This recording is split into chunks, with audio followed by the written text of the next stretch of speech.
Welcome back friends. You are watching TI EduTech YouTube channel and I am Tajul Islam. আজকে আপনাদের জন্য যে ভিডিওটি নিয়ে এসেছি সেটা হচ্ছে দুটো টপিক এখানে একসাথে আলোচনা হচ্ছে। একটা হচ্ছে ASD ভোট এবং ED ভোট।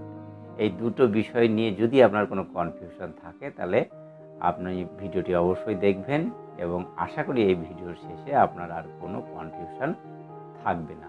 তো প্রথমে আমি আলোচনা করব ASD ভোট, তারপরে আলোচনা করব ED ভোট। তো বন্ধুরা, আমার সেই ছোট্ট রিকোয়েস্ট, আমার চ্যানেলে যারা নতুন এবং আমার চ্যানেলটি যারা এখনও সাবস্ক্রাইব করেননি তারা প্লিজ সাবস্ক্রাইব করবেন এবং পাশে থাকা বেল আইকনটি প্রেস করবেন। আশা করি আপনাদের বিভিন্ন রকমভাবে আমি হেল্প করতে পারবো। তো প্রথমে আলোচনা করি ASD ভোট। ASD ভোট বিষয়টা হচ্ছে, ASDর ফুল ফর্ম হচ্ছে অ্যাবসেন্টি, শিফটেড অ্যান্ড ডেড বা ডুপ্লিকেট বলা হয়, বিভিন্ন বইয়ে বিভিন্ন আপনি পাবেন। বিষয়টা হচ্ছে এরকম যে অ্যাবসেন্টি, শিফটেড, ডেড এই বিষয়টা কেন আসছে বা আমাদের করণীয় কী। প্রথম কথা হচ্ছে, এই আপনি যখন ডিসি থেকে মাল নেবেন তখন আপনাকে একটা লিস্ট দেওয়া হবে মেটেরিয়ালের সাথে, যে লিস্টটাই লেখা থাকবে ASD লিস্ট। এই ASD লিস্টে যদি আপনার কোনো নাম না থাকে, তিনটা পার্টেই নাম থাকবে, যদি কোনো নাম না থাকে তাহলে আপনার কোনো ঝামেলা নেই, বেঁচে গেলেন। যদি থাকে, যেমন আমার ক্ষেত্রে দুটো ছিল, অর্থাৎ ASD এর মধ্যে D ছিল দুটো, অর্থাৎ ডেড ভোটার্স দুটো ছিল। তো যদি থাকে তাহলে করণীয়টা কি, এরকম যে আপনাকে মূলত এই কাজটা করার জন্য প্রথমত যে কাজটা করতে হবে, যে আপনি এই তিনটা ধরনের ভোটার কিন্তু আপনার ইলেকট্রাল রোলে মার্ক কপিতে মার্ক করা থাকে না। তো যেহেতু ASD ভোটার আসলে আপনাকে স্পেশাল কেয়ার নিয়ে ভোট নিতে হবে তার, সেই কারণে আপনাকে এই ASDটা মার্ক কপি অফ ইলেকট্রাল রোলে নোট করে রাখতে হবে, যাতে করে আপনি যখন ভোটার আসবে তখন জানতে পারেন। যদি লিস্টে আলাদা থাকে, মার্ক কপি অফ ইলেকট্রাল আলাদা জায়গায় আছে, তাহলে আপনি কিন্তু আইডেন্টিফাই করতে পারবেন না এবং ইলেকশন কমিশনের নির্দেশ অনুসারে আপনাকে কিন্তু এই ভোটটা যত্ন সহকারে নিতে হবে। এবার মূলত ফার্স্ট পোলিংয়ের দায়িত্ব এটা, যে যখন ASD লিস্ট পেলেন তখন ASD লিস্ট থেকে আপনি পেন্সিল দিয়ে, আমরা করেছিলাম যে পেন্সিল দিয়ে আমি যেমন মার্ক করে রেখেছিলাম ইয়েতে মার্ক কপিতে।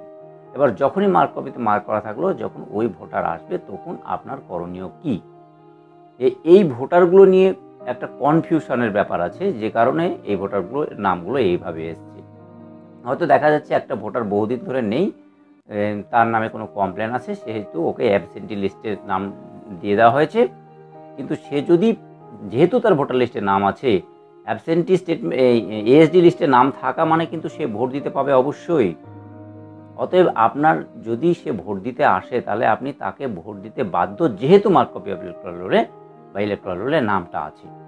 তাহলে আপনার কাজ কি, ওনাদের জন্য একটা স্পেশাল কেয়ার, যে ওনার জন্য একটা ডিক্লারেশন দিতে হবে।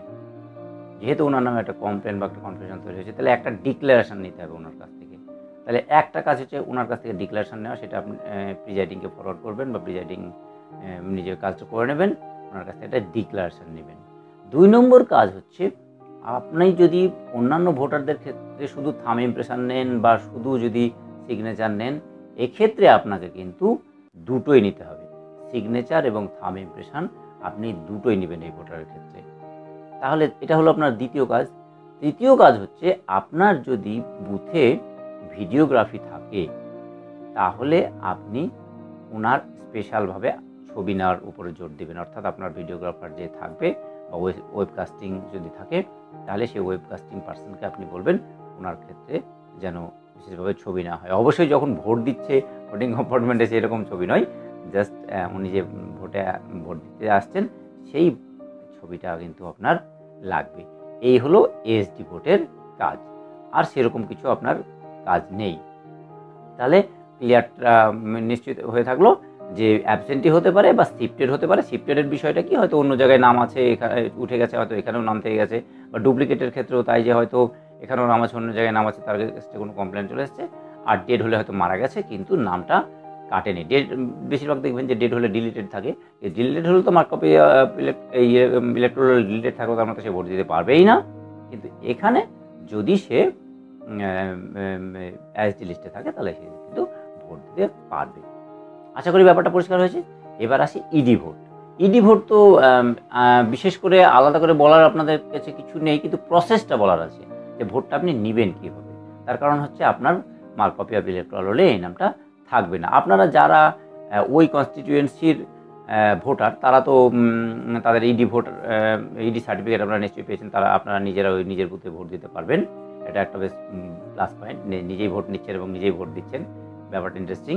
তো সেই বিষয়টা ক্লিয়ার করার জন্য বলি যে আপনাদের যেহেতু মার্ক কপিতে নাম নেই অথচ আপনি ওই বুথে ভোট দিচ্ছেন, সেই কারণে আপনাকে কিন্তু মার্ক কপিতে ওই নামটা তুলতে হবে। কিভাবে তুলবেন? ওটা তো প্রিন্টেড কপি, আপনাকে হাতে লিখে মার্ক কপি অফ ইলেকট্রাল রোলের যে শেষের দিকে যে সংযোজন বিয়োজন যে তালিকাগুলো আছে, সাপ্লিমেন্টগুলো আছে, তার শেষে আপনি যেখানে ফাঁকা জায়গা পাবেন সেই ফাঁকা জায়গাতে একদম শেষের দিকে আপনার যে কটা ইডি ভোট হলো আপনি সিরিয়ালি ওখানে এন্ট্রি করে নিলেন। এবার এই ইডি ভোটের ক্ষেত্রে যদি আপনি শুধু সিরিয়াল নম্বর এন্ট্রি করেন তাহলে কিন্তু আপনারকে ওখান থেকে আইডেন্টিফাই করা যাবে না যে আপনি কোন বুথের ভোটার। তাহলে আপনার ওখানে লাগবে কি, আপনার হচ্ছে সিরিয়াল নাম্বার, যেটা ইডি সার্টিফিকেটে দেওয়াই থাকবে, সিরিয়াল নাম্বার থাকবে, পার্ট নাম্বার থাকবে এবং অ্যাসেম্বলি কনস্টিটিউয়েন্সি থাকবে। তাহলেই আপনার ওই আপনার পার্লামেন্টারি কনস্টিটিউয়েন্সি দরকার নেই, কারণ আপনি ওই পার্লামেন্টারি কনস্টিটিউয়েন্সি মেম্বার, অতএব লাগবে না। তাহলে অ্যাসেম্বলি কনস্টিটিউয়েন্সি দিলেই আপনাকে আপনার ওই নম্বরগুলো দেখে যেন আইডেন্টিফাই করা যায় যে আপনি কোন বুথের ভোটার। তাহলে ওটা আইডেন্টিফাইড হয়ে গেল। এবার আপনার নামটা এখানে এন্ট্রি হয়ে গেল। এবার আর কাজ কি? আর কাজ হচ্ছে 17A রেজিস্টারে যখন আপনার নাম উঠবে তখনও কিন্তু আপনাকে এগুলো এন্ট্রি করতে হবে। অর্থাৎ আপনি যে ভোটারের সিরিয়াল নাম্বারটা শুধু সিরিয়াল নম্বর লেখেন, ওখানে ওই সিরিয়াল নাম্বারের জায়গায় এখানে কিন্তু শুধু সিরিয়াল নম্বর লিখবেন না, সিরিয়াল নম্বর লিখবেন, পার্ট নম্বর লিখবেন আর অ্যাসেম্বলি কনস্টিটিউয়েন্সি নম্বর লিখবেন। আর তারপরে হচ্ছে আপনার যেখানে আপনি কোন ডকুমেন্টস ব্যবহার করেছেন সেখানে নর্মালি যেহেতু আপনার যে ইডির সাথে কিন্তু এপিক থাকাটাও দরকার, তাহলে এপিকও আপনার ওখানে এপিকের জায়গায় ইপিক লিখবেন এবং রিমার্কসের ঘরে অবশ্যই ইডি ভোট লিখবেন। এবার এই বিষয়টা লেখার সময় বা ভোটের অ্যাকাউন্ট করার সময় এই জায়গাটা কিন্তু মার্ক কপি অফ ইলেকট্রাল যেহেতু নেই, এটা নিয়ে অনেক জায়গায় অনেক রকমের কনফিউশন তৈরি হয়েছে।